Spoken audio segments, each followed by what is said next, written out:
சிறப்பு கவன ஈர்ப்பு.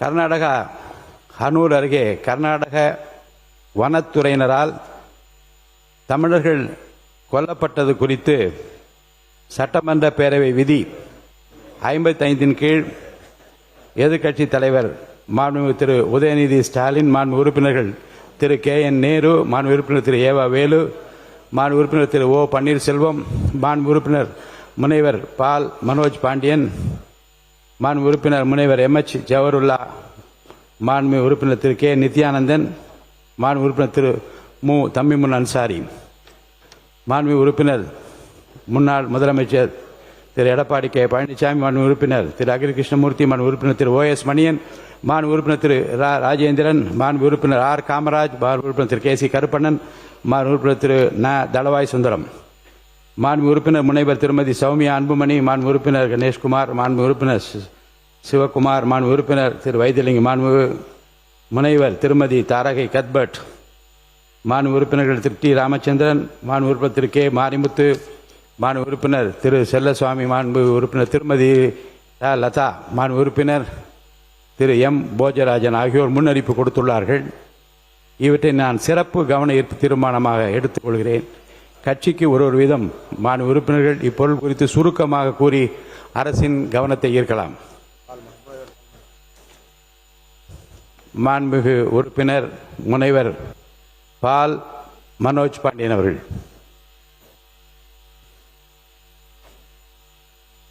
மாண்புமிகு பேரவைத் தலைவர் அவர்களே, என்னை சட்டமன்ற உறுப்பினராக்கி இங்கே பேசுவதற்கு வாய்ப்பு தந்து அங்கீகாரத்தை தந்த திராவிட மாடல் முதலமைச்சர் கழகத் தலைவர் அவர்களுக்கு முதற்கண் என்னுடைய நன்றியினை தெரிவித்து,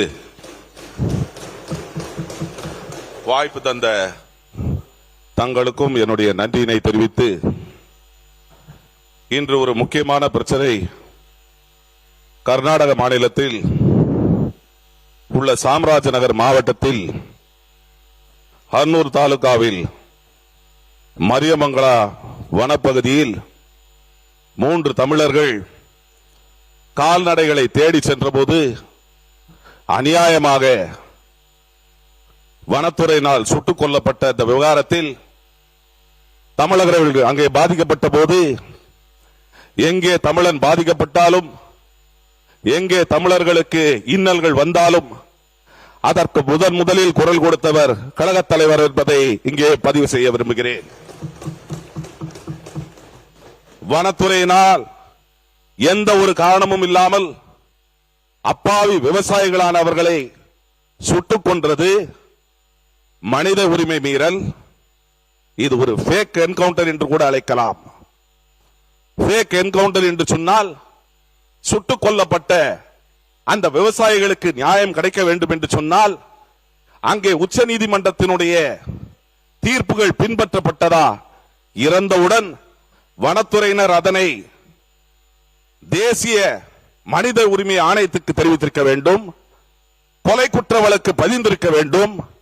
அது மட்டுமல்லாது உளவுத்துறையின் மூலமாக இவர்கள் தவறு புரிந்தவர்கள் என்பதை அறியும் வகையில் அவர்களுக்கு ஏதேனும் அறிக்கையை பெற்றுதான் அதை செய்திருக்கின்றார்களா என்பதையெல்லாம் அறிந்த பின்புதான் அவர்கள் இது போன்ற நடவடிக்கையில் ஈடுபட்டிருக்க வேண்டும்.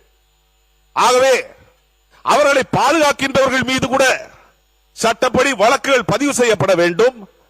தமிழர்களுக்கு நியாயம் கிடைக்க வேண்டும் என்று சொன்னால் அவர்களுக்கு, அந்த பாதிக்கப்பட்ட குடும்பத்தினருக்கு வேலை வாய்ப்பு கொடுக்கப்பட வேண்டும், கொலை வழக்கு பதிவு செய்யப்பட வேண்டும், அவர்களுக்கு போதுமான காம்பன்சேஷன் கொடுக்கப்பட வேண்டும். இது தவிர இதில் ஈடுபட்ட அந்த காவல்துறையினர் மீது ஃபேக் என்கவுண்டருக்கு நீதி விசாரணை நடைபெற வேண்டும். இது போன்று நடந்தால் எதிர்காலத்தில் இனிமேல் தமிழர்கள் அதனை அனுமதிக்க மாட்டார்கள் என்ற வகையில் அது இருக்க வேண்டும் என்பதை தெரிவித்து, இதை நாம் சாதாரணமாக இருக்கக்கூடாது. இது தமிழர்களுக்கான பிரச்சனை. அவர்கள் கொடுக்கின்ற விளக்கங்களையும் ஏற்கக்கூடாது. தெளிவான நீதி விசாரணை நடைபெற வேண்டும். அதற்காக இந்த அரசுடைய கவனத்தை ஈர்த்து அரசாங்கம், நம்முடைய தமிழக அரசு அழுத்தம் கொடுக்க வேண்டும். நம்முடைய தமிழக அரசு மற்ற அந்த கர்நாடக மாநிலத்தில் நடைபெற்ற இந்த கொலை வழக்கை கண்டித்து இது போன்ற உச்ச நீதிமன்றத்தினுடைய தீர்ப்புகள் பின்பற்றப்பட்டதா என்பதை தெளிவாக எடுத்துச் சொல்ல வேண்டும் என்று தெரிவித்து அமர்கிறேன். நன்றி.